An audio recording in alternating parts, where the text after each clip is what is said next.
अस्सलामु अलैकुम दोस्तों, इस्लामी अदवार चैनल पे आप सबको खुश आमदीद कहता हूँ। आज मैं आपके लिए शमशीर बेनियाम पार्ट 2 की 6ठी एपिसोड लेके आया हूँ। तो चलिए आइए आज के एपिसोड शुरू करते हैं।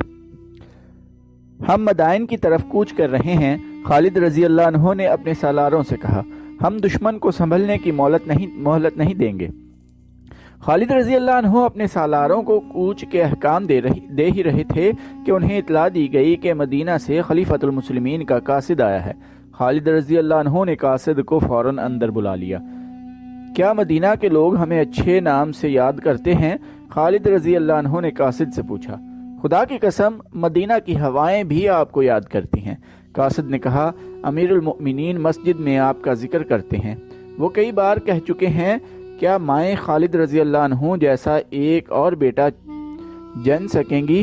लोग हर रोज़ आपकी खबर का इंतज़ार करते हैं। पैगाम क्या है? कासिद ने पैगाम खालिद रजी अल्लाह अन्हु को दे दिया। खालिद रजी अल्लाह अन्हु पढ़ते जा रहे थे और उनके चेहरे का तासुर बदलता जा रहा था। वहाँ जो सालार मौजूद थे वो पैगाम सुनने को बेताब हो गए। अमीरुल मोमिनीन के सिवा मुझे कौन रोक सकता था? खालिद रजी अल्लाह अन्हु ने कहा और सालारों से मुखातिब होकर बोले, अमीरुल मोमिनीन ने हुक्म भेजा है कि अयाज बिन गनम दोमतल जंदल में लड़ रहा है। अल्लाह उसे फतह अता फरमाए। उधर से फारिग होकर वो हमारे पास आ जाएगा। अमीरुल मोमिनीन ने कहा है कि जब अयाज अपनी फौज लेकर हमारे पास आ जाए तो हम आगे बढ़ें। उसके आने तक हम जहाँ हैं वहीं रुके रहें। खालिद रजी अल्लाह अन्हु के चेहरे पर जो रौनक और आंखों में फतह और नुसरत की जो चमक हर वक्त रहती थी वो बुझ गई और वो गहरी सोच में खो गए। सालारों के इस इजलास पर सन्नाटा तारी हो गया, जिसकी वजह ये नहीं थी कि खलीफतुल मुस्लिमीन ने पेशकदमी रोक दी थी, बल्कि वजह ये थी कि खालिद रजी अल्लाह अन्हु के चेहरे पर ऐसा तासुर कभी कभी आया करता था और यह तासुर एक तूफान का पेश खामा हुआ करता था। किसी भी सालार को खलीफा के इस हुक्म के मुतल्लिक कोई बात कहने की जरूरत न हुई। चंद मिनट बाद खालिद रजी अल्लाह अन्हु गहरी सोच से बेदार हुए और कासिद की तरफ देखा। अल्लाह तुझे सफ़र में सलामती और रहमत अता करे। खालिद रजी अल्लाह अन्हु ने कहा, आराम करना चाहता है तो कर ले और वापसी का सफ़र अख्तियार कर। अमीरुल मोमिनीन से मेरा और मेरे साथियों का सलाम कहना, फिर कहना कि जंग के हालात को वही बेहतर समझते हैं जो मैदान जंग में होते हैं। महाज से इतनी दूर बैठकर कोई फैसला करना लड़ने वालों के लिए नुकसानदेह भी हो सकता है। फिर कहना कि वलीद का बेटा खिलाफत की हुक्म अदुली की जरूरत नहीं करेगा, लेकिन हालात ने मजबूर किया और इस्लाम को ख़तरा लाहक हुआ तो मैं हुक्म की परवाह नहीं करूँगा। मैं खिलाफत मदीना का अमीन और इस्लाम का पासबान हूँ। मैं दुश्मन को अपने ऊपर आता देखकर एक शख्स के हुक्म को एक तरफ रख दूंगा। मुझे खुशनवीदी अल्लाह की दरकार है, अल्लाह के किसी बंदे ने की नहीं। मैं मालूम करूंगा कि सालार अयाज के महाज की सूरत हाल क्या है। हो सकता है उसे मदद की ज़रूरत हो और ये भी हो सकता है कि वो अपने महाज से जल्दी फारिग ना हो सके और आतिश परस्त इस अरसे में संभल जाएं। और खलीफतुल मुस्लिमीन से कहना कि हमने ज़रतुश्त की आग को सर्द कर दिया है। अल्लाह ने हमें ऐसी फतह अता की है जिसने कसरा के महल को शैतान का बसेरा बना दिया है। उर्द शेर के तख्त पर जो कोई बैठता है वो 2 रोज़ बाद अपने भाइयों के हाथों कत्ल हो जाता है। फारस की शहनशाही और उसकी शान शौकत को हमने दजला और फरात में डबो दिया है। हैरा, जिसे फारस का हीरा कहते हैं, हमारा फौजी अड्डा है और हमारे लिए दुआ करते रहें।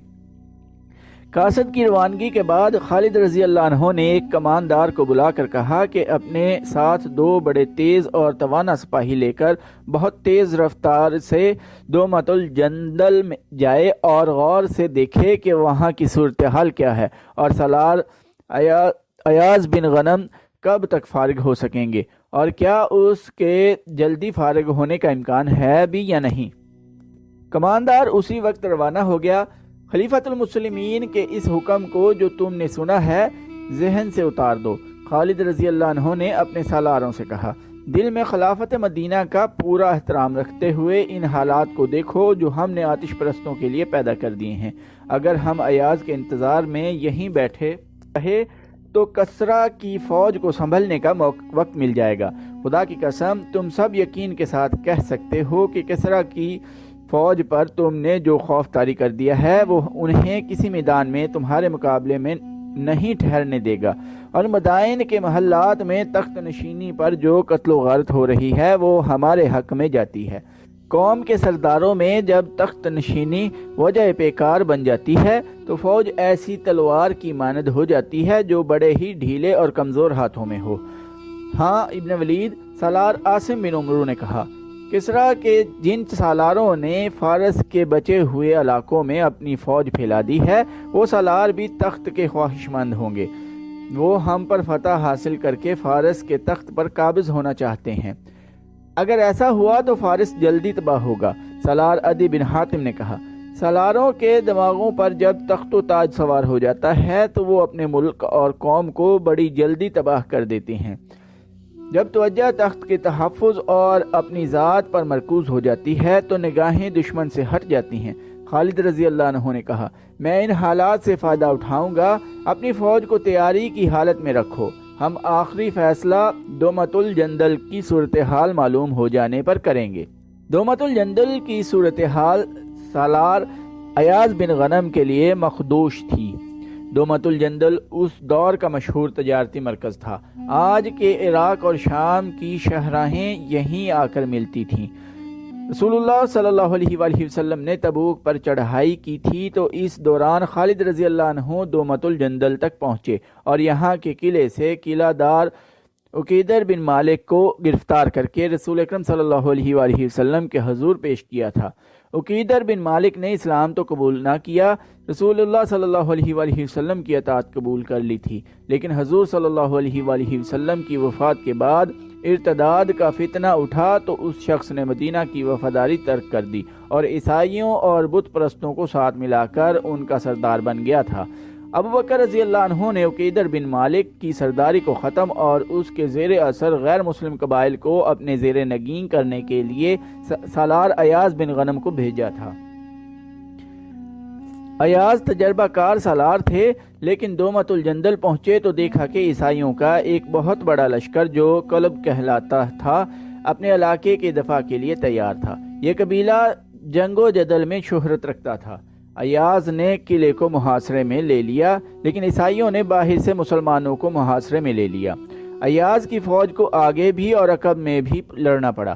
اس صورتحال نے جنگ کو ایسا طول دیا جو ختم ہوتا نظر نہیں آتا تھا، اور یہ صورتحال ایاز کے لیے روز بروز مخدوش ہوتی جا رہی تھی۔ خالد رضی اللہ عنہ کا بھیجا ہوا کماندار واپس آیا تو اس نے خالد رضی اللہ عنہ کو بتایا کہ ایاز بن غنم کیسے آئے گا، اسے تو خود مدد کی ضرورت ہے۔ کماندار نے دومت الجندل میں ایاز اور دشمن کی فوجوں کی پوزیشنیں تفصیل سے بیان کی۔ خدا کی قسم میں یہاں انتظار میں فارغ نہیں بیٹھ سکتا، خالد رضی اللہ عنہ نے پرجوش آواز میں کہا۔ پیشتر اس کے کہ دشمن آگے آ جائے میں آگے بڑھوں گا، مدائن کی شہر پناہ مجھے پکار رہی ہے، کوچ کی تیاری کرو۔ مشہور مورخوں تبری اور بلازری نے لکھا ہے کہ خالد رضی اللہ عنہ کی خود سری اور سرکشی مشہور تھی، وہ چین سے بیٹھنے والے سالار نہیں تھے۔ اس صورت میں کہ دشمن 4 شکستیں کھا چکا تھا اور اس کا نظام درہم برہم ہو گیا تھا اور مدائن کی شاہی ایوان میں ابتری پھیلی ہوئی تھی، خالد رضی اللہ عنہ فارغ بیٹھ ہی نہیں سکتے تھے۔ خالد رضی اللہ عنہ کا جاسوسی کا نظام بڑا تیز اور ذہین تھا۔ اس میں زیادہ تر وہ مسلمان تھے جو فارس میں غلاموں جیسی زندگی بسر کرتے رہے تھے۔ وہ ان علاقوں سے واقف تھے اور مختلف قبیلوں کی زبانیں سمجھ اور بول سکتے اور ان کا بحروپ دھار سکتے تھے۔ وہ مدائن کے محلات کے اندر کی خبریں لے آئے تھے۔ اب انہوں نے خالد رضی اللہ عنہ کو خبریں دینی شروع کر دیں کہ فارس کی فوج کہاں کہاں موجود ہے اور کس جگہ کیا کیفیت ہے۔ ان کی اطلاعوں کے مطابق ایرانیوں کی فوج کی زیادہ تر نفری 2 شہروں میں تھی، ایک تھا عین التمر اور دوسرا انبار۔ عین التمر حیرہ کے قریب تھا اور انبار اس سے دگنے فاصلے پر آگے تھا۔ عین التمر دریائے فرات سے دور ہٹ کر واقع تھا اور انبار فرات کے کنارے پر تھا۔ خالد رضی اللہ عنہ نے فیصلہ کیا کہ پہلے انبار پر حملہ کیا جائے، وہ بھی تجارتی شہر تھا جس میں غلے کے بہت بڑے بڑے ذخیرے تھے۔ जून 633 ईस्वी के आखिर रबीउल अव्वल 12 हिजरी के वस्त में खालिद रजी अल्लाह अन्हु ने हेरा से कूच किया। उनके साथ उनकी आधी फौज यानी 9000 नफरी थी, जो हमले के लिए बहुत ही थोड़ी थी, लेकिन खालिद रजी अल्लाह अन्हु को अल्लाह पर और अपनी जंगी फहम फरासत पर भरोसा था। वो मफ्तूहा इलाकों को फौज के बगैर नहीं छोड़ सकते थे। ईसाई और दीगर कबीलों ने अतात तो कबूल कर ली थी, लेकिन मुसलमानों को बड़े तल्ख तजर्बे हुए थे। अतात कबूल करने वाले मौका मिलते ही अतात से मुनकर और बागी हो जाते थे। हेरा में खालिद रजी अल्लाह अन्हु ने काका बिन उमरू और अकरा बिन हाबिस को छोड़ा था। यहाँ एक गलती की वजाहत ज़रूरी है। 2-4 तारीख दानों ने लिखा है कि खालिद रजी अल्लाह अन्हु हेरा में सालार गयास बिन गनम के इंतज़ार में 1 साल रुके रहे। ये गलत है। उस दौर की तहरीरों से साफ पता चलता है कि खालिद रजी अल्लाह अन्हु ने हेरा में पूरा 1 महीना भी इंतज़ार नहीं किया। ना उन्होंने अमीरुल मुस्लिमीन को ये पैगाम भेजा कि वो उनके हुक्म के खिलाफ सालार अयाज का इंतज़ार किए बगैर मदाइन की तरफ पेशकदमी कर रहे हैं। खालिद रजी अल्लाह अन्हु अपनी 9000 सिपाह के साथ फरात के किनारे किनारे बड़ी तेज़ी से बढ़ते गए। उनके जासूस मुख्तलिफ बहरूपों में दरिया के दूसरे किनारे पर आगे आगे जा रहे थे। अंबार से थोड़ी दूर रह गए तो खालिद रजी अल्लाह अन्हु ने फरात अबूर किया और उस किनारे पर चले गए जिस पर अंबार वाक़या था।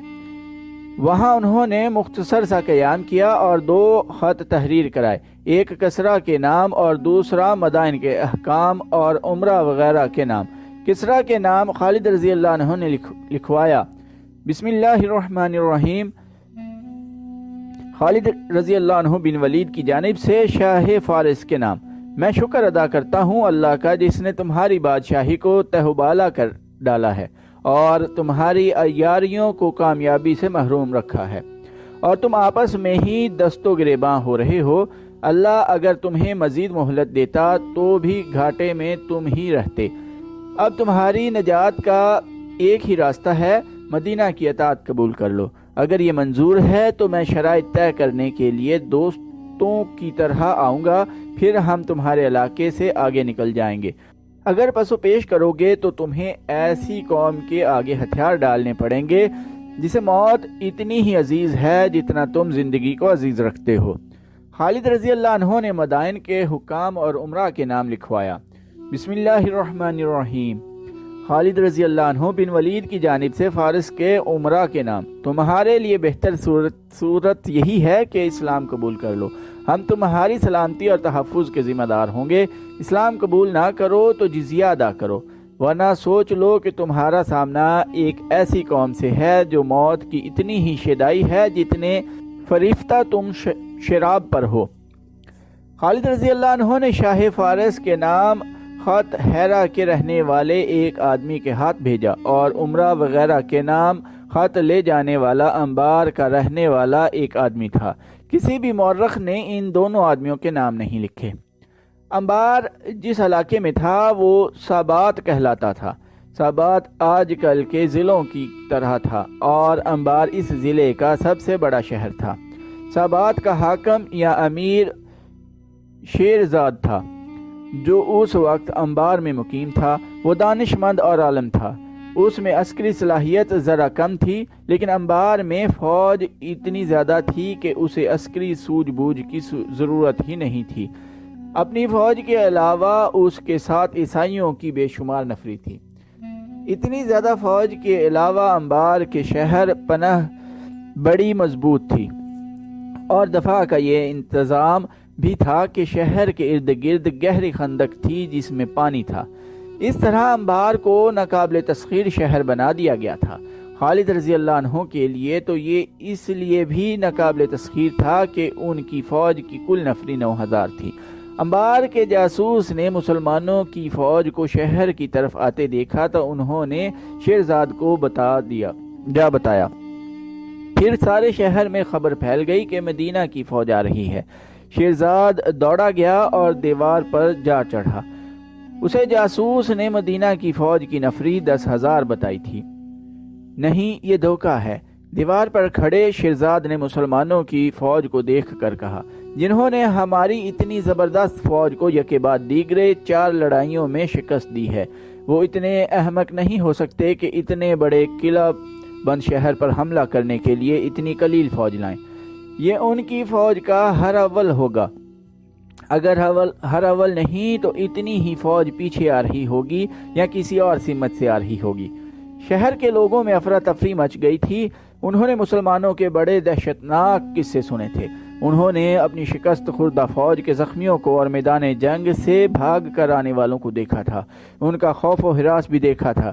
پسپائی میں اپنے آپ کو حق و جانب ظاہر کرنے کے لیے انہوں نے لوگوں کو جنگ کے ایسے واقعات سنائے تھے جیسے مسلمان جن بھوت ہوں۔ اب وہ مسلمان ان کے اتنے بڑے شہر کو محاصرے میں لینے کے لیے آ گئے تھے۔ انہوں نے اپنے زیورات اور رقمیں اور اپنی جوان لڑکیاں چھپانی شروع کر دیں۔ شہر میں یہ خوف و ہراس اور بھگدڑ زیادہ دیر نہ رہی، کیونکہ دیوار کے اوپر سے بلند آوازیں سنائی دینے لگی تھیں کہ مسلمانوں کی تعداد اتنی تھوڑی ہے کہ وہ ساری عمر شہر کی دیوار تک نہیں پہنچ سکیں گے۔ پھر دیوار کے اوپر کہکہے بلند ہونے لگے۔ مسلمانوں، آتش پرست مسلمانوں پر آوازیں کس رہے تھے، تمہیں موت یہاں تک لے آئی ہے، زندہ رہنا ہے تو مدینہ کو لوٹ جاؤ۔ شہر پناہ پر تیر اندازوں کا ہجوم کھڑا تھا۔ مسلمانوں نے شہر کو محاصرے میں لے لیا تھا اور خندق نے انہیں روک لیا۔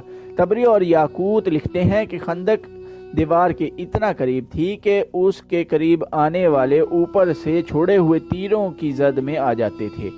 ایسا نہ ہوتا تو بھی خندق کو پھلانگنا ممکن نہیں تھا، یہ بہت چوڑی تھی۔ تیر انداز مسلمانوں پر ہنس رہے تھے اور وہ ہزاروں کی تعداد میں دیوار پر یوں کھڑے تھے جیسے مسلمانوں کا تماشا دیکھ رہے ہوں۔ خدا کی قسم، خالد رضی اللہ عنہ نے بڑی بلند آواز سے کہا، یہ لوگ نہیں جانتے جنگ کیا ہے اور کس طرح لڑی جاتی ہے۔ مورخ لکھتے ہیں کہ انبار ہر لحاظ سے ناقابل تسخیر تھا، لیکن خالد رضی اللہ عنہ کے چہرے پر پریشانی کا ہلکا سا بھی تاثر نہیں تھا۔ وہ پرسکون تھے۔ رات کو انہوں نے اپنے خیمے میں اپنے سالاروں کو یقین دلایا کہ فتح انہی کی ہوگی، لیکن قربانی بہت دینی پڑے گی۔ انہیں صرف یہ بات فتح کی امید دلا رہی تھی کہ شہر کی دیوار اتنی اونچی نہیں تھی جتنی قلعوں کی ہوا کرتی تھی۔ تو دوستو، آج کی ایپیسوڈ ادھر ہی ختم کرتے ہیں۔ چینل کو سبسکرائب کرنا نہ بھولیے گا۔ ٹائم دینے کے لیے شکریہ۔ اللہ حافظ۔